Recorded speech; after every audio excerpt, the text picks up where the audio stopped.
Ainda que eu ande pelo vale da sombra da morte, a sombra do Onipotente, eu descansarei. Deus está dizendo, irmãos, que ainda, olha o que Deus diz, ainda que morra, viverá. Ainda que esteja morto, viverá. Tanto no passado, no presente, como no futuro. Deus, ele age da mesma forma. Deus não muda segundo o mundo e nem as estações. As estações, elas podem mudar, né, irmãos? Nós temos as estações aí, que são 4 estações no ano, elas estão sempre mudando. Mas Jesus não muda. E nós vamos falar aqui sobre um teste. Teste de Pedro e Judas. Vamos falar primeiramente de Pedro. Deus testando Pedro em todos os aspectos da sua vida material. Olha, Deus, neste momento, está dizendo para você que vai testar você para depois ser aprovado. Entendemos? Para depois só aprovado. Deixa só, antes de falar sobre o teste de Pedro, dizer que teste, na verdade, é prova. Prova da nossa fé. O Deus Trino e Todo-Poderoso quer que todos passem pela prova e vença pela fé. Toda a tribulação, irmãos, pela qual nós passamos, podemos passar, é uma nova prova da nossa fé.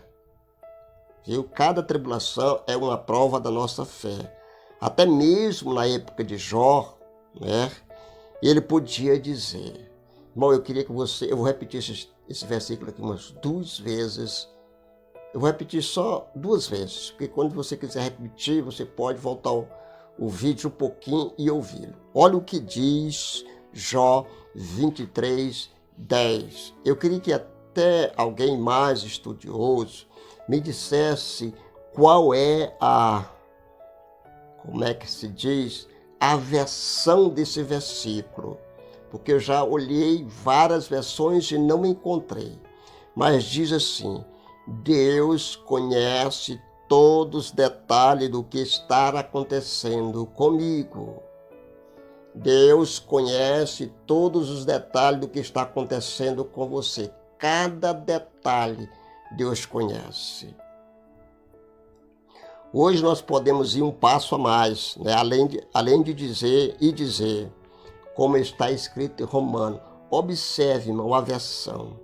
Romanos 8, 28. Que Deus planeja e transforma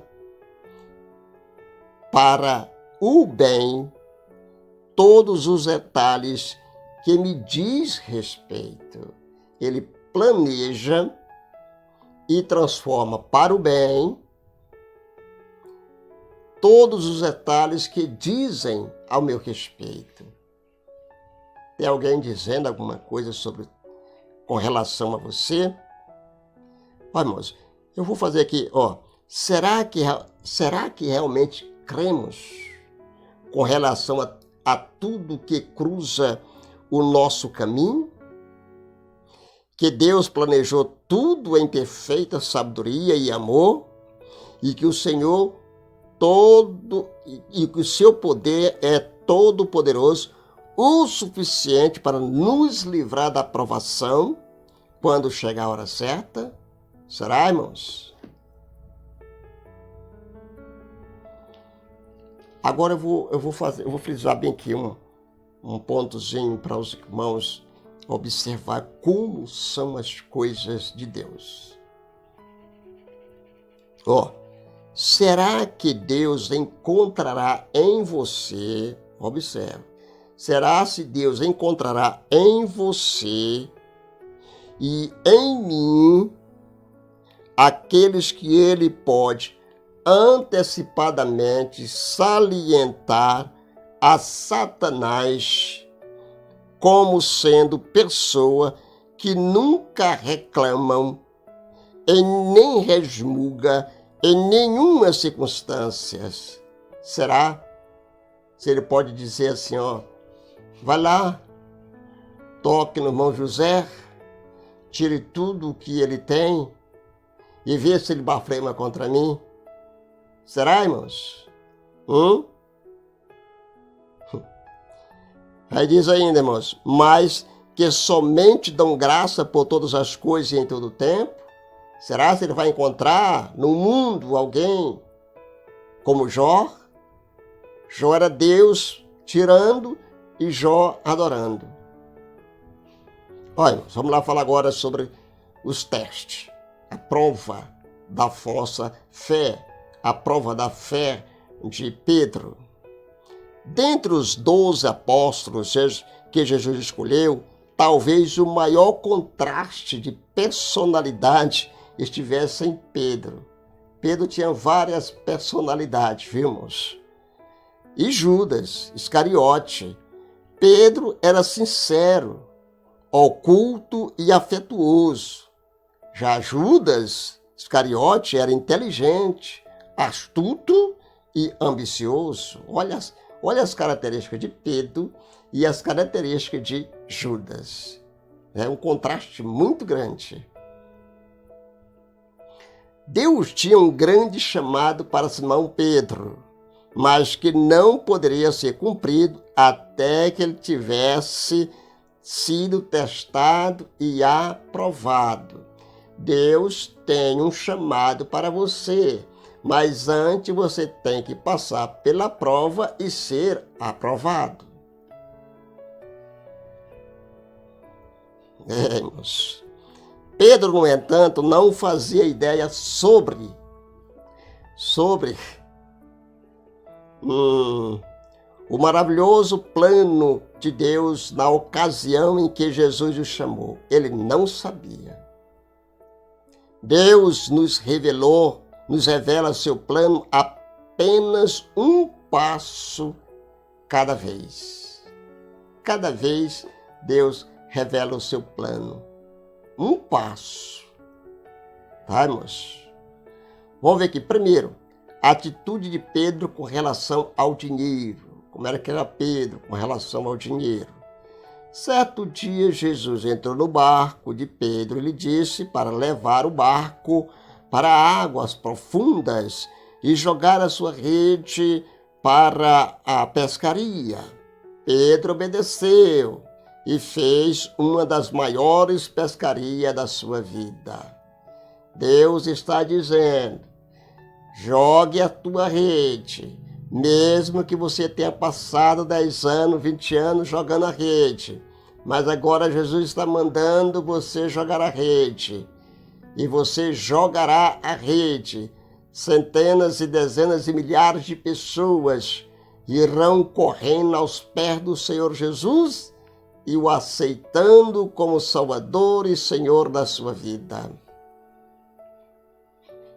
Irmãos, está lá em Lucas capítulo 5, versículo de 1 a 11. Se Pedro fosse como alguns homens de negócio cristão de hoje, ele teria dito a Jesus algo semelhante a isso. Viu? Se ele tivesse, ele ia dizer assim, Senhor, isso é fantástico. Vamos, tu e eu, ser sócio. Tu fazes a pregação e eu te sustentarei financeiramente. Olha aí.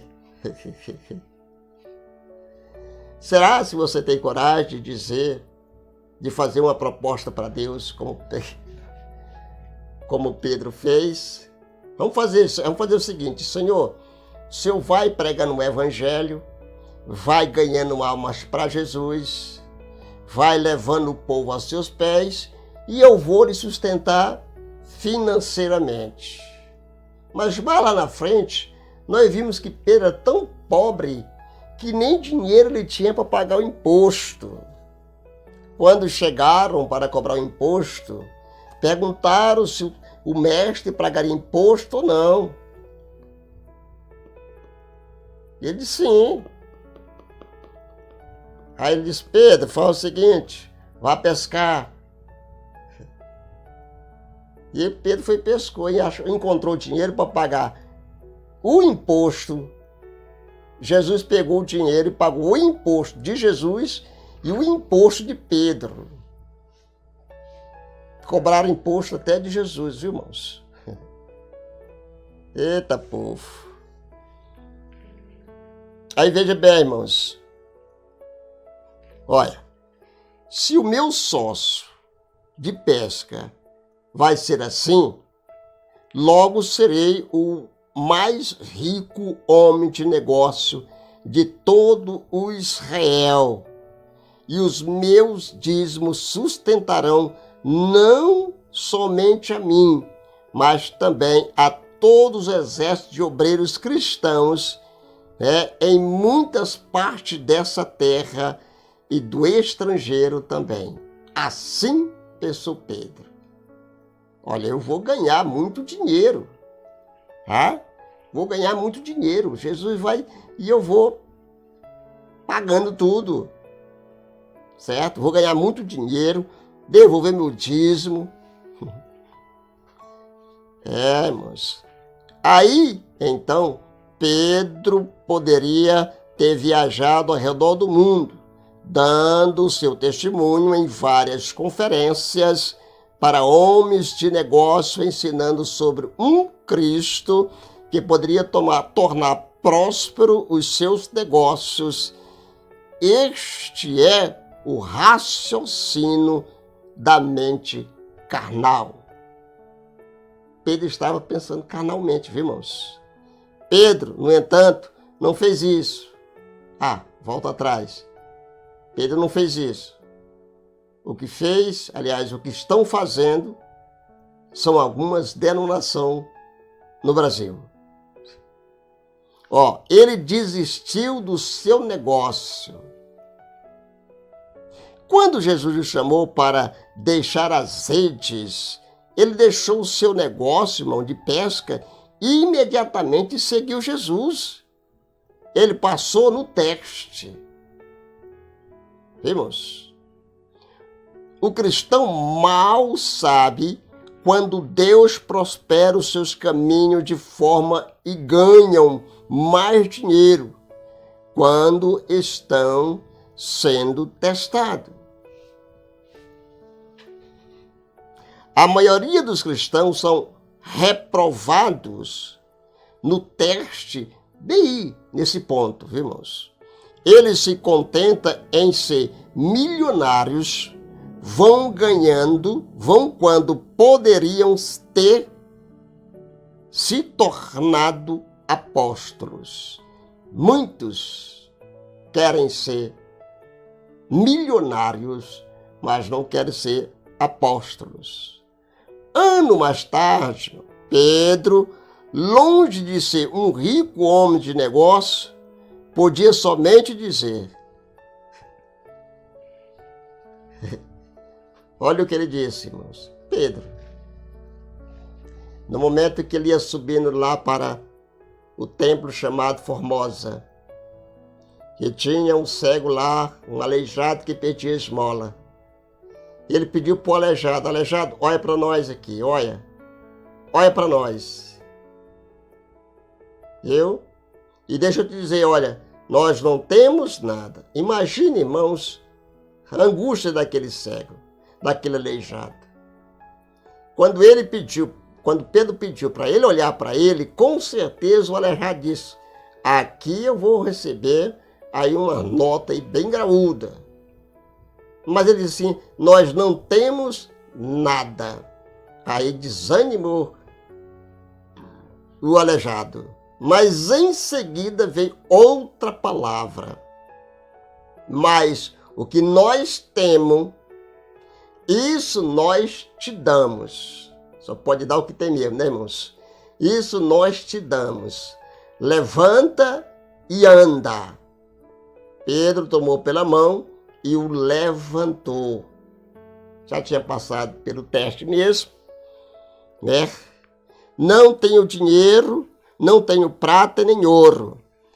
No entanto, ele tinha algo muito melhor que a prata e o ouro, irmãos.